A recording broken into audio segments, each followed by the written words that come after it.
جب مجھے پتہ چلا کہ میری شادی حماد سے ہو رہی ہے تو میں بہت زیادہ خوفزدہ ہو گئی۔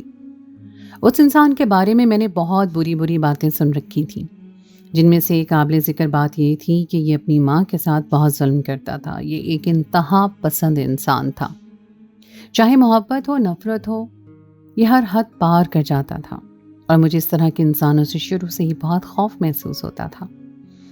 میری کزنیں بیٹھی میرے ساتھ مذاق کر رہی تھی اور مجھے میرے شوہر کے حوالے سے چھیڑ رہی تھی، جبکہ اپنے شوہر کا جوکس میرے ذہن میں بنا ہوا تھا۔ اس کو دیکھتے ہوئے میں کبھی بھی نہیں شرما سکتی تھی، میں صرف اور صرف خوف زدہ ہی ہو سکتی تھی۔ ابھی مہندی شروع ہونے سے 5 منٹ پہلے ہی مجھے اپنے ہونے والے شوہر یعنی حماد کی کال وصول ہوئی تھی۔ اس نے مجھے صاف صاف کہہ دیا تھا کہ میں اپنے آپ کو ذہنی طور پہ تیار کراؤں، کیونکہ وہ میرے ساتھ ہر وہ کام کرے گا جس کے بارے میں نے کبھی بھی وہم و گمان میں بھی نہیں سوچا۔ میں پہلے ہی بہت زیادہ گھبرا گئی۔ میں نے اس سے پوچھا کہ تم کس طرح کے کاموں کی بات کر رہے ہو، کیونکہ سہاگ رات میں جو کچھ ہوتا ہے وہ تو ایک فطری سی بات ہے۔ اس کے علاوہ آخر ایسے کون سے کام ہیں جو میں تمہارے لیے کر سکتی ہوں؟ جہاں تک میرا خیال تھا تمہارے گھر میں تو کوئی بوڑھا بزرگ بھی نہیں ہے کہ جس کا خیال رکھنے کے لیے تم مجھے ہدایات جاری کرو۔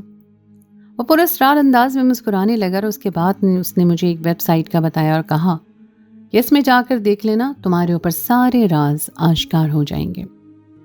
دراصل میرا شمار ایسے لوگوں میں ہوتا تھا جنہیں موبائل میں ذرا برابر دلچسپی نہیں تھی، اور میں نے موبائل فون کو صرف دوسرے لوگوں کے ساتھ رابطہ کرنے کے لیے رکھا ہوا تھا۔ میں نے اپنی ساری زندگی بہت ہی سادگی کے ساتھ گزاری تھی۔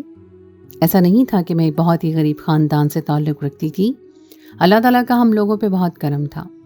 ابا میرے ایک بہت بڑے آفیسر تھے جو اب پینشن آنے والی تھی۔ ساری زندگی ہم لوگوں نے اس لوگوں کی عیش و عشرت کے ساتھ گزاری تھی۔ میں شروع سے ہی کتابوں میں دلچسپی رکھتی تھی اور مطالعہ کرنے کا مجھے بہت شوق تھا، اور موبائل جیسی خرافات سے میں بہت زیادہ دور تھی۔ میں نے اپنی ایک کازن سے بات کی اور اسے اس ویب سائٹ کے بارے میں بتایا۔ میری آواز تھوڑی سی اونچی ہو گئی تھی۔ اس نے جلدی سے میرے منہ پہ ہاتھ رکھا اور مجھے ڈانٹتے ہوئے خاموش کروایا۔ پھر مجھے کہنے لگی کہ یہ کیا بول رہی ہو، کسی نے سن لیا تو قیامت آ جائے گی۔ میں نے اسے کہا کہ میں نے ایسی کیا بات کر دی ہے جو تم اتنی خوفزدہ ہو گئی ہو؟ اس نے غصے سے مجھے گھورا اور کہنے لگی کہ جس ویب سائٹ کا تم نام لے رہی ہو یہ ایک ڈارک ویب سائٹ ہے، اور یہاں پر جتنی بھی چیزیں ہوتی ہیں وہ غیر قانونی ہوتی ہیں۔ میں پھر بھی اس کی بات کو نہیں سمجھی۔ میں نے اسے کہا کہ تم مجھے کیا ایک بار وہ کھول کر دے سکتی ہو؟ وہ عجیب سے انداز میں ہنسنے لگی اور پھر غور سے میرے چہرے کی طرف دیکھنے لگی۔ اسے اس طرح سے اپنے آپ کو دیکھتا پا کر میں نے اسے ٹوکا اور کہا کہ مجھے اس طرح سے مت دیکھو جیسے میں کوئی چوری کر رہی ہوں، جلدی سے مجھے وہ ویب سائٹ کھول کر دکھاؤ۔ اس نے آخر میں صرف ایک ہی بات کی تھی، اور وہ یہ تھی کہ میں دیکھ رہی ہوں تم کچھ زیادہ ہی خراب ہوتی جا رہی ہو۔ اس کے بعد اس نے وہ ویب سائٹ کھول کر مجھے دے دی اور خود کمرے سے باہر نکل گئی۔ جاتے ہوئے مجھے یہ کہنا نہیں بھولی تھی کہ آواز نیچے رکھنا اور دروازہ بند رکھنا، کہیں ایسا نہ ہو کوئی تمہیں سب دیکھتے ہوئے پکڑ لے، پھر تمہاری شامت آ جائے گی۔ میں نے جب وہ ویب سائٹ کھولی تو میرا دل خراب ہونے لگا۔ وہاں پر عورتوں کے ساتھ بہت ہی برا سلوک کیا گیا تھا، جبکہ اسلام اور میرے مطالعے کے مطابق وہ سب کچھ حرام تھا۔ جیسے جیسے میں دیکھتی جا رہی تھی ویسے ویسے میری طبیعت خراب ہوتی جا رہی تھی۔ مجھے سمجھ ہی نہیں آ رہا تھا یہ سب کچھ کیا ہو رہا ہے، اور جب میں وہ سب دیکھنے کے بعد فارغ ہوئی تو میرے ذہن میں ایک ہی خیال آیا، اور وہ یہ تھا کہ میرا سامنا کیسے انسان کے ساتھ ہونے جا رہا ہے جو ہر طرح کی برائیوں میں ملوث ہے۔ اگر اس کے لیے یہ ساری چیزیں معمولی تھیں تو صاف مطلب تھا کہ وہ کچھ بھی کر لینے کی ہمت رکھتا تھا، اور پھر یہ بھی بات واضح ہو جاتی کہ وہ واقعی اپنی ماں کے ساتھ کچھ غلط کر چکا ہے، کیونکہ اس طرح کی ویڈیوز دیکھنے والے انسان کا دماغ ٹھیک رہنے کی کوئی امید نہیں تھی۔ پوری رات میں اسی بارے میں سوچتی رہی اور خوف زدہ ہوتی رہی۔ میری مہندی کا دن تھا اور میرے چہرے پہ مسکان نہیں تھی، میرے دل میں ایک ڈر تھا جو بڑا ہوا تھا اور جس نے مجھے بہت بری طرح سے خوف زدہ کر کے رکھ دیا تھا۔ مجھے لگ رہا تھا کہ میں ایک ایسی مشکل میں پھنسنے جا رہی ہوں جہاں سے نکلنا میرے لیے ناممکن ہو جائے گا۔ سمجھ نہیں آ رہی تھی کہ کس طرح سے اس میں بات کروں۔ اگر اماں سے کچھ کہتی تو وہ مجھے ڈانٹ کر خاموش کروا دیتی، کیونکہ یہ رشتہ انہوں نے اپنی ایک دوست کی مدد سے طے کیا تھا، اور وہ اس رشتے کے لیے بہت خوش بھی تھیں۔ ان کی ہمیشہ سے خواہش تھی کہ میری بیٹی کیسے گھر میں جائے جہاں پر ساس نام کی کوئی بلا موجود نہ ہو، اور وہ نہ جانے ساس کو کون سی آفت سمجھتی تھی۔ دوسری طرف جب مجھے یہ پتا چلا کہ میری ساس حیات نہیں ہے تو مجھے بہت ہی افسوس ہوا تھا۔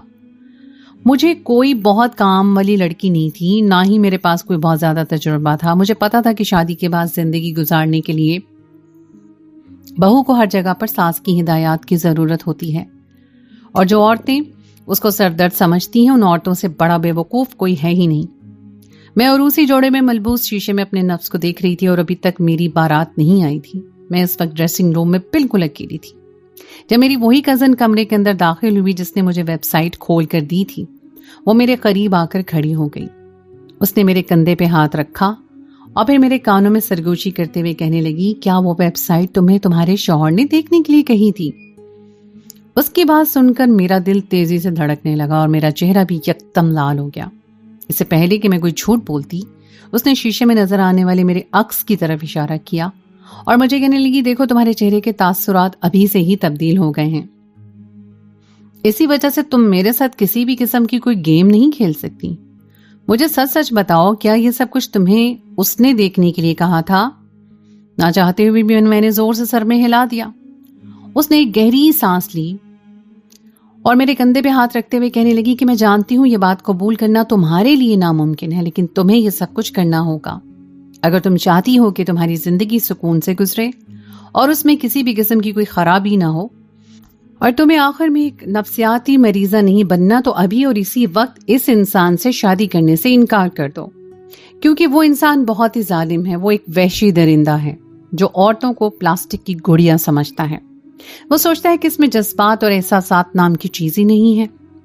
میں نے اس کی اور بھی بہت سارے کیس اور دیکھ اور سن رکھے ہیں۔ میں غم اور غصے سے اپنی جگہ پہ اٹھ کھڑی ہوئی۔ میں نے اس کا گریبان پکڑا اور اسے ڈانٹتے ہوئے کہا کہ تم میرے ساتھ اس طرح کا سلوک کیسے کر سکتی ہو؟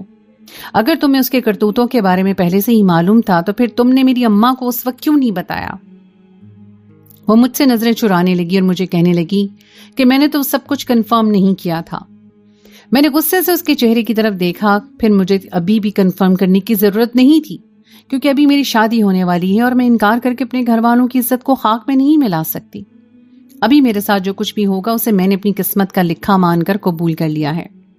تمہیں بھی اب میری فکر کرنے کی ضرورت نہیں ہے۔ ہم دونوں ایک دوسرے کے ساتھ لڑ رہے تھے جب اچانک ہی کمرے کا دروازہ کھلا اور میری کزن تیزی سے اندر داخل ہوتے ہوئے کہنے لگی کہ تمہاری بارات آ گئی ہے، جلدی سے اپنی تیاری مکمل کر لو اور تھوڑی ہی دیر کے بعد تمہیں اسٹیج پر لے جایا جائے گا۔